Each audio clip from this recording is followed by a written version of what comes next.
ఇంట్లో నిమ్మ చెట్టు అనేది ఉండవచ్చా? ఒకవేళ ఉంటే ఏం జరుగుతుంది? అది ఉంటే మనకు మంచిదా లేక చెడు ఫలితాలు అనేవి వస్తాయా అని చాలామందికి అనుమానం. ఎందుకంటే నిమ్మ చెట్టుకు కూడా ముళ్ళు ఉంటాయి కదా. ఇంట్లో ముళ్ళు ఉండే చెట్లు అనేవి ఉండకూడదని అంటూ ఉంటారు.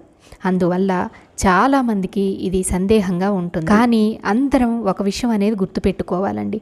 ముందుగా చెప్పుకోవాల్సింది ఏంటంటే నిమ్మ చెట్టు ఇంట్లో ఉండవచ్చు. ఎందుకంటే అది దేవతా వృక్షం, ఔషధాలకు నిలయం. అలాగని దేవతా వృక్షాలన్నీ ఇంట్లో ఉండవచ్చా అంటే అన్నీ ఉండకూడదు. ఇంట్లో ఉంచుకోగలిగిన దేవతా వృక్షం అంటే నిమ్మ చెట్టు. ఈ చెట్టు అమ్మవారికి ఎంతో ప్రీతిపాత్రమైన వృక్షం అండి.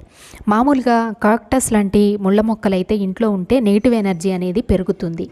కానీ ఈ నిమ్మ మొక్క ఇంట్లో ఉన్నట్టయితే పాజిటివిటీ అనేది పెరుగుతుంది. అలాగే ఎన్నో రకాల చెడు శక్తుల్ని ఇది నిర్మూలిస్తుంది. అందువల్ల ఎలాంటి సందేహాలు లేకుండా మీరు నిమ్మ మొక్కను పెంచుకోవచ్చు.